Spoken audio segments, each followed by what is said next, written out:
morning. We just returned from a historic 12-day trip to Asia. Everywhere we went, the American delegation was greeted with tremendous hospitality and tremendous respect. People are respecting our country again, believe me. We brought back more than $300 billion worth of deals, which could reach well over $1 trillion within a very near future. That means jobs for the United States at a very high level. As you know, we've just come up with the best job performance in over 17 years. But this is a lot more jobs. We think the number is going to actually get a lot better. We're going to also put a lot of people that have not been able to find jobs, we're going to put them back to work because they're not registered right now. They'll be registered in a positive sense. Japanese car companies will be opening up and expanding their plants in our country.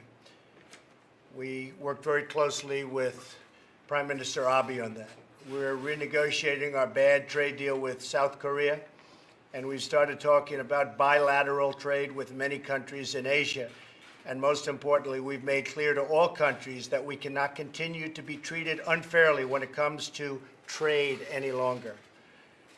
It's not fair to our companies, and it's not fair to our workers. Last year, we lost over $800 billion on trade deals with other countries. So we had a negative number, a trade deficit of almost $800 billion with other countries. That's not going to be happening. That's changing. And I explained that to them from the standpoint of Asia. They understand it. Every one of them understand it. One of the primary goals of our trip was to pursue the denuclearization of the Korean Peninsula. I want to begin this morning by meeting and by talking about the fact that we will be instituting a very critical step, and that'll start right now. Today, the United States is designating North Korea as a state sponsor of terrorism. Should have happened a long time ago, should have happened years ago. In addition to threatening the world by nuclear devastation, North Korea has repeatedly supported acts of international terrorism, including assassinations on foreign soil. As we take this action today, our thoughts turn to Otto Warmbier, wonderful young man, and the countless others so brutally affected by the North Korean oppression. This designation will impose further sanctions and penalties on North Korea and related persons and supports our maximum pressure campaign to isolate the murderous regime that you've all been reading about and in some cases writing about. Tomorrow, the Treasury Department will be announcing an additional sanction and a very large one on North Korea, and this will be going on over the next 2 weeks. It'll be the highest level of sanctions by the time it's finished over a 2-week period. The North Korean regime must be lawful. It must end its unlawful nuclear and ballistic missile development and cease all support for international terrorism, which it is not doing.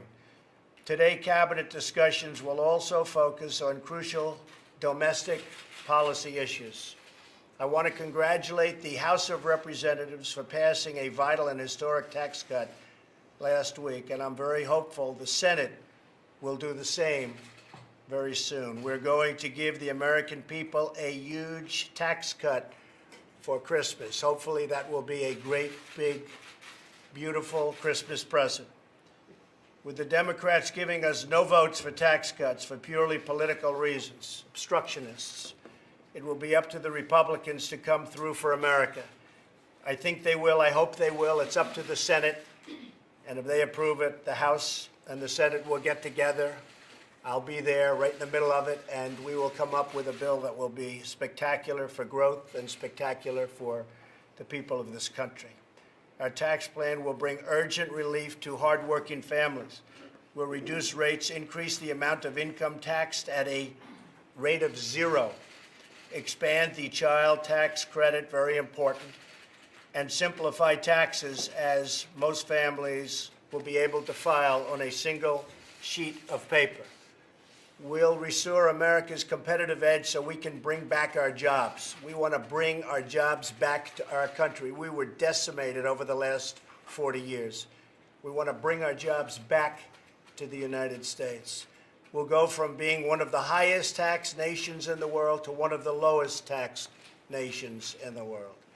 Corporate rates will be reduced from 35% all the way down to 20%, which will make us competitive again, and companies won't be leaving our country. Finally, our tax plan will return trillions of dollars in wealth to our shores so that companies can invest in America again. At the same time, we're working to reduce wasteful government spending. We will hear from Budget Director Mick Mulvaney, who is working with my cabinet to find taxpayer savings in each and every department. The cabinet members that are with us today are working on getting reductions to their various departments, and we think we're going to be able to save a lot of money, even lower than the budgets that we're submitting. We'll be working on health care, infrastructure, and welfare reform. We're looking very strongly at welfare reform, and that'll all take place right after taxes, very soon, very shortly after taxes. So we'll be submitting plans on health care, plans on infrastructure, and plans on welfare reform, which is desperately needed in our country, soon after taxes. Today we'll also discuss the opioid epidemic that is ravaging so many American families and communities. Last week I was proud to nominate Alex Azar to serve as the next Secretary of Health and Human Services. I urge the Senate to swiftly confirm his nomination, and I want to thank Acting Secretary Eric Hargan for serving with such devotion and for doing such a great job in the meantime. Thank you very much, Eric. Finally, I want to wish the American people a truly happy and blessed Thanksgiving, especially to our brave men and women serving on our military and our Border Patrol and ICE agents along the very dangerous southern border. As you heard, we lost a Border Patrol officer just yesterday, and another one was brutally beaten and badly hurt. Looks like he'll make it, but very badly hurt. And we talk about the wall. We're going to have the wall. It's part of what we're doing. We need it. That's rough territory. That's where the drugs are coming in. A lot of things are happening along the border, the southern border, and we're going to straighten it out. We've already reduced the numbers, and you see the numbers, back to 78% down from what they were. And those numbers will get better and better, but we have to stop the massive drug flow from pouring in. And my respect to the families that were so badly hurt yesterday, because they were devastated. Those two families were devastated. I just want to wish everybody a very happy Thanksgiving. We're going to be working very hard during the recess in Florida. We're going to Florida. And I want to thank you all for being here. And let's start our meeting. And to the media, to the press, thank you very much. We appreciate it. Thank you. Your thoughts on Roy Moore, Mr. President? Do you believe his accusers? Thank you. Do you believe Roy Moore's accusers, Mr. President? Thank you very much. Does this escalate tensions, Mr. President, for the war? Thank you very much. Thanks.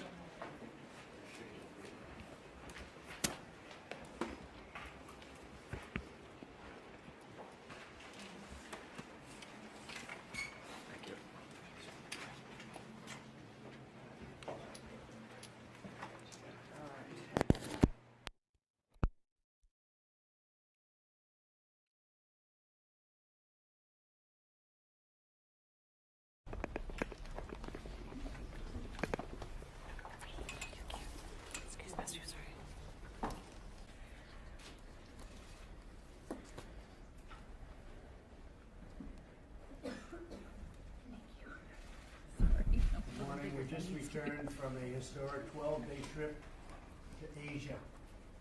Everywhere we went, the American delegation was greeted with tremendous hospitality and tremendous respect. People are respecting our country again, believe me.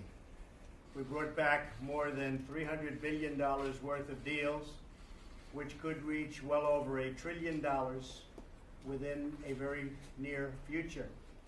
That means jobs for the United States, at a very high level. As you know, we've